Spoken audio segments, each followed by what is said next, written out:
Hi, this story is set back in the 80s when I was 17 and I was going to Lilydale Technical College in Melbourne, which was where the poor kids and the kids of all the farmers and stuff went to, as opposed to the fancy smancy Lilydale High School, where they trained them towards university. At Lilydale Technical School, you were there to get a trade, and once you hit year 9, you were expected to choose a path, a course towards a particular trade. I had a look at the thing and there was conspicuous absence of poets and philosophers, so I really had no idea. So I asked my dad, and he, in a rare moment of clarity, said, mechanical engineers always were. So I went in and put my name down for engineer. I soon realised I didn't want to be an engineer, because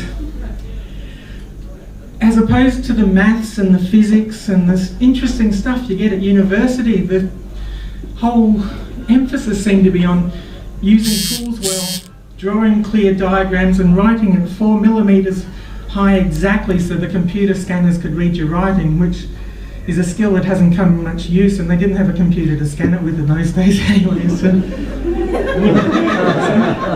I fell into a group of stoners, which was funny because I didn't smoke any dope, because when my friends went out and scored some dope, they tried to peer pressure me into having some, and peer pressure always seemed condescending to me, so I rebelled and said, no, I won't take it. And then after I thought about it a bit and said, yeah, can I have some? And they'd be like, oh, it's all gone, sorry. So I went round that little catch-22, but it didn't matter too much because I always had my share of the alcohol we were spilling nearly every weekend, so I didn't really mind so much. But one day in our engineering homeroom, which was in amongst the lathes and all the tools, my friend Mark Meathead Mitchell came and opened up his bag and showed us he'd made a steel bomb. And everybody was cooing and looking at it, and I was like, I need this. I want this. This will make me cool. This bomb that I will probably never use will make me cool. So I set about my plan. I found some, there's always scrap materials. I found some, I worked out a plan, I started putting stuff together, but I came across a problem because I was a really crap welder and I needed this welded. And the one guy in the class that was a really good welder was a friend Glenn Toucan Reynolds, who I didn't like very much because before he joined my stoner group, he'd stolen a little plastic Ewok I used to carry around in my pencil case as a mascot and chopped it into pieces, and I held a grudge for a long time about that. So I talked to Glenn and he was saying, yeah, I'll do it, and I was hesitating, and I said, be very careful, you can't be seen, you're not allowed to do it. So finally I gave him over the pieces and he took it off. 2 minutes later, Mr. Bransby's, all machines stop! He's dragging Glenn out of the room. I'm going to know who did it when I get back. Nobody touch anything.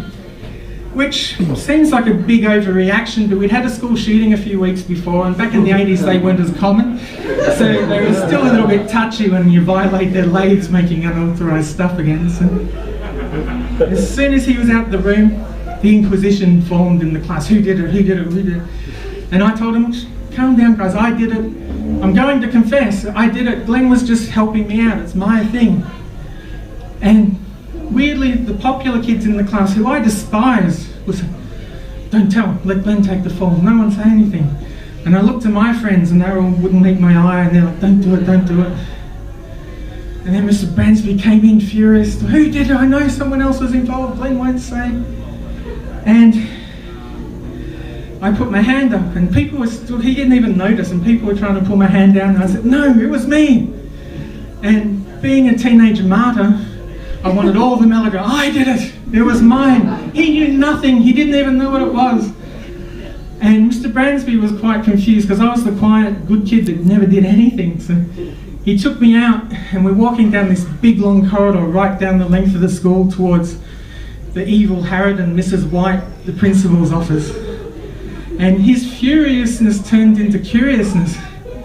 And he started saying to me things as we walked down there like, you were just doing it for a joke, weren't you, Patrick? And I'm like, mm-hmm. And he's like, I bet you must have seen it in a movie or something and you just wanted to see if you could make one. And, So we get to the office, and we open the door to Mrs. White, and she made a big tactical error. She went straight on the tack and yelled, "Tell me what bong is!" Now, I knew what a bong was, and as far as I knew, bong was a racist term for Aboriginals, and I said so. I said, "It's a racist term for Aboriginals." And the confusion on my face must have been really convincing, because they looked at me like, "What? This guy doesn't know anything." And I was like, if she hadn't got on the attack, I would have figured it out and worked it out. But I was just like, "What? This some misguided racist attack against me?" And we went through, and she decided, and she got her score, and she went angry, and "You won't touch another tool in the workshops," which was all we did in the engineering class.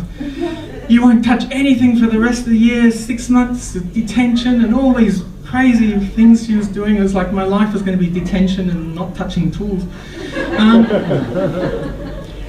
And we walked out, and she said, and I'm sitting there saying, "I did it as a joke. I saw it in a movie, and I just wanted to see if I could make it."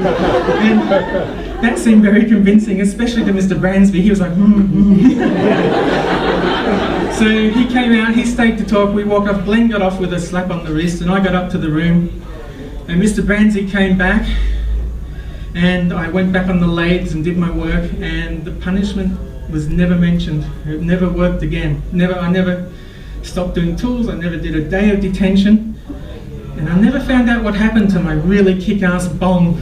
And I like to think Mr. Bransby got some enjoyment out of it, and that was the payment for the not ever mentioning or talking about the punishment ever again.